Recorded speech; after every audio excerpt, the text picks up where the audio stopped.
ఎన్నికలప్పుడు కొంతమంది కౌన్సిలర్లు మరి పార్టీకి వెన్నుపోటు పొడిచి తల్లి రొమ్ము పాలు తాగే విధంగా మరి పార్టీని వదిలిపెట్టుకోవడం, మరి కొంతమంది అధికారం కోసం స్వలాభం కోసం మరి పార్టీ ఓడిపోయిన తర్వాత మరి వాళ్ళు కూడా మరి ఇతర పార్టీలను ఆశ్రయించడం, ఇవన్నీ కూడా మనం కళ్ళతో చూసాం.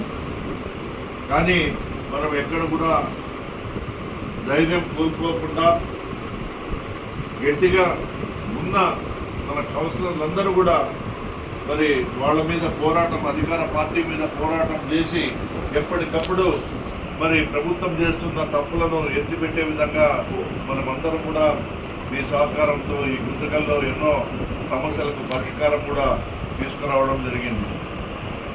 కానీ నేను ఇప్పుడున్న ప్రభుత్వాన్ని ఒకటే అడుగుతా ఉన్నాను. గతంలో ఇదే గుంతకలకు మేము ఎంతో అభివృద్ధి చేశాము. ప్రత్యేకంగా ఒక మంచి హాస్పిటల్ని తీసుకుని వచ్చి ఈ డాక్టర్ లేడు అనుకోకుండా అన్ని స్పెషలైజేషన్ ఉన్న డాక్టర్స్ కూడా మరి ఇక్కడ తీసుకురావడం, హాస్పిటల్తో పాటు గతంలో దాదాపుగా మరుగున పడిన కాన్పుల మరి హాస్పిటల్ను పూర్తి స్థాయిలో మరి ఆధునీకరణ చేసి తగినన్ని వసతులు కల్పించి మరి పేదలకు మేలు చేసే విధంగా మరి ఆపరేషన్లు మరి డెలివరీ కార్యక్రమాలు చేశాం. మరి ఏదైనా యాక్సిడెంట్స్ జరిగితేనో, అత్యవసరంగా బ్లడ్ అవసరమైతేనో మరి ఎక్కడ కూడా మనం ఎక్కడో అనంతపురంకో లేకపోతే బళ్ళారికో లేకపోతే కర్నూలుకో పోయే పరిస్థితి ఆ రోజు ఉంది. మరి జగన్మోహన్ రెడ్డి గారు ఎన్నికల్లో ఇచ్చిన వాగ్దానం ప్రకారం గుంతకల్కు ఒక బ్లడ్ బ్యాంకును ఇస్తామని ఆ రోజు ఆయన చెప్పడం, మరి దానికి తోడు మేము కూడా ఆ మాటకు కట్టుబడి అదే బాటలో నడుస్తూ ఆ బ్లడ్ బ్యాంకు సాధించుకునే విషయంలో ముందడుగు వేసి మరి పెద్ద ఎత్తున అభివృద్ధికి శ్రీకారం చుట్టడం జరిగింది. ఒక డయాలసిస్ సెంటర్ మరి తీసుకురావడం జరిగింది. దీనికి తోడు ఒక పాలిటెక్నిక్ కాలేజ్, ఒక ఆర్డీఓ ఆఫీస్, తర్వాత పోలీస్ డివిజన్, మరి ఇద్దరు డిఎస్పీల సమక్షంలో మన కాన్స్టిట్యూన్సీలో ఉంటే కూడా దాన్ని కూడా మనము తీసుకురావడం జరిగింది. దాన్ని డివైడ్ చేసి ప్రత్యేకంగా గుంతకల్కి మాత్రమే డివిజన్ డిఎస్పీ ఉండేటట్టు మనం ఆ కార్యక్రమాన్ని కూడా చేపట్టడం జరిగింది. మరి గోల్ముక్కల రోడ్డు ఈరోజు ఆ ఏరియాలో కొన్ని వేలాది ఇండ్లు రావడం కూడా మనం చూసాం. గత ప్రభుత్వం రాజశేఖర రెడ్డి గారి ప్రభుత్వంలో ఇండ్లు ఇవ్వడం, తర్వాత మన ప్రభుత్వం వచ్చిన తర్వాత జగన్మోహన్ రెడ్డి గారు మరి వేలాదిగా ఇండ్లు తీసుకొస్తే అక్కడ వెళ్లేదానికి పూర్తి అధ్వానంగా ఉన్న రోడ్డును ఈరోజు డబుల్ రోడ్డుగా దాదాపుగా డౌన్ముక్కల ప్రాంతంలో మనం వేయడం వల్ల అన్ని విధాలుగా కూడా మంచి సౌకర్యాన్ని అందించడం అయినాం. మరి ఎక్కడ కూడా నీటి కొరత లేకుండా దాదాపుగా నీటి సమస్యలను కూడా తీర్చగలిగినాం. శానిటేషన్ విషయంలోనూ మరి అన్ని రంగాల్లోనూ కూడా గుంతకల్ మున్సిపాలిటీలో ఇది లేదు అనుకోకుండా ప్రజలకు ఎంతో సౌకర్యార్థంగా మా కౌన్సిలర్ సహకారంతోన, మా చైర్మన్ గారి సహకారంతోన, మరి మా వైస్ చైర్మన్ల గారి సహకారంతోన, అందరు కోఆప్షన్ మెంబర్ల సహకారంతోన అందరూ కూడా ప్రతి ఒక్కరు కూడా మరి దానిపైన దృష్టి పరిచి మరి పెద్ద ఎత్తున ఈ గుంతకల్ నియోజకవర్గం, గుంతకల్ పట్టణాన్ని ఎంతో సుందరంగా తీర్చిన విషయాలను కూడా మనము గుర్తుపెట్టుకోవాలి. ఇవన్నీ కూడా రేపు రాబోయే దినాల్లో మనకు మళ్ళా పోటీలో ఉండే పరిస్థితి ఉంటుంది కాబట్టి అందరూ కూడా వీటి గురించి గట్టిగా చెప్పాల్సిన బాధ్యత కూడా మన పైన ఉంది.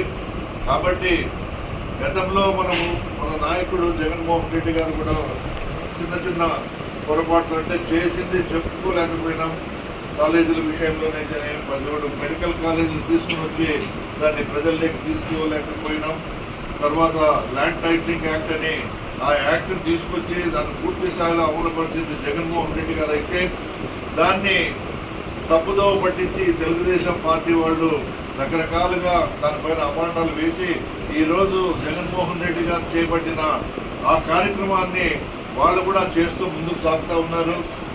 మరి ఆయన చేసిండేది ప్రతి ఒక్కరికి మేలు జరగాలని, మరి ఇక లిక్కర్ విషయంలోనా శాండ్ విషయంలోనా ఆయన గవర్నమెంట్కి ఆదాయం వనరులు పెంచితేనే స్కీమ్స్ ఇవ్వగలము, సంక్షేమాన్ని ప్రజలకు పూర్తి స్థాయిలో అందించగలమని వాళ్ళకు కూడా ఎన్నో రకాలుగా మరి ఆ దిశగా కూడా ఆయన అడుగులు వేయడం అది కొంతమందికి మరి ఇబ్బంది కలిగిండొచ్చు.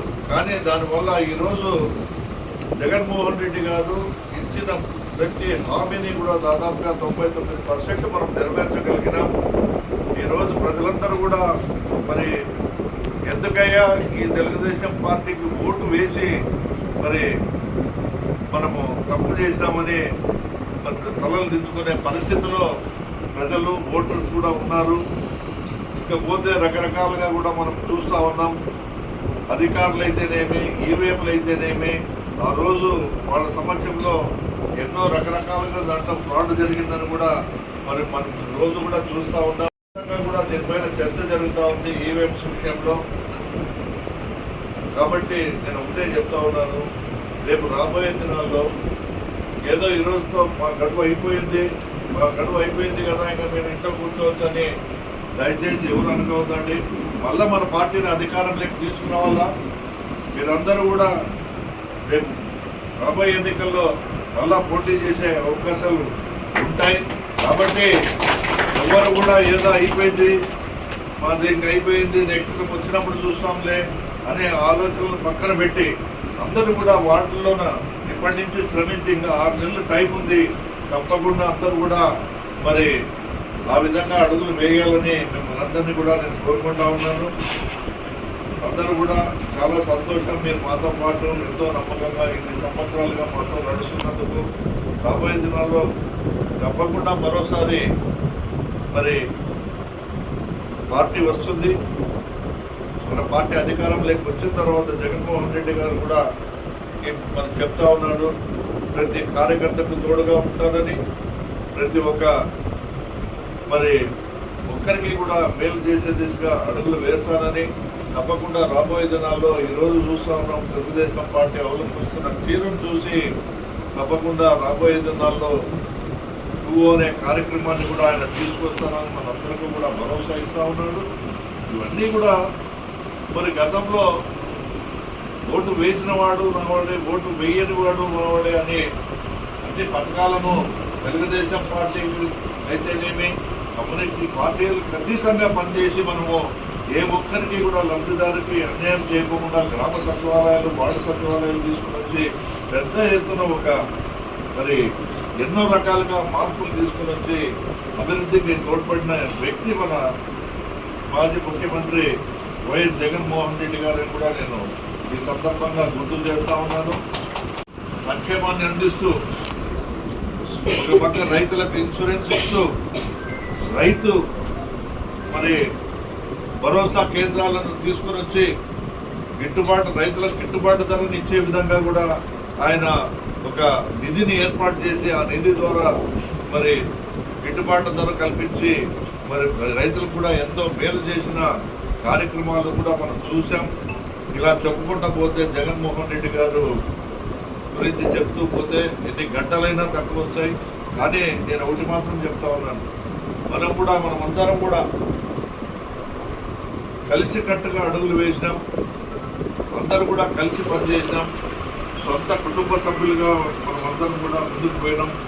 కాబట్టి మీరు కూడా నాకు ఎంతో సహకారాన్ని అందించినారు, భవిష్యత్తులో కూడా అందించాలని మిమ్మల్ని అందరినీ కూడా నేను కోరుకుంటూ మరి ఈరోజు మీరందరూ కూడా మరి ఈరోజు చివరి దినం కాబట్టి మరి మీరు సంవత్సరాలుగా దిగిపోతున్నారు కాబట్టి మాకు తోచిన విధంగా మా బాధ్యతగా మీకు అందరికీ కూడా ఒక చిన్న సత్కార సభను ఏర్పాటు చేయడం జరిగింది.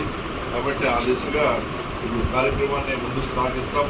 ఏది ఏమైనప్పటికీ కూడా మీకు అందరికీ కూడా 2 చేతులు జోడించి మాతో పాటు ఇన్ని రోజులు నడుస్తున్న ముందుకు రాబోయే దినాల్లో కూడా మళ్ళా కలిసి నడవలసిందిగా మీకు అందరికీ విజ్ఞప్తి చేసుకుంటూ మరి ఈ అవకాశం కల్పించిన ప్రతి ఒక్కరికి కూడా పేరు పేరున ధన్యవాదాలు తెలియజేసుకుంటూ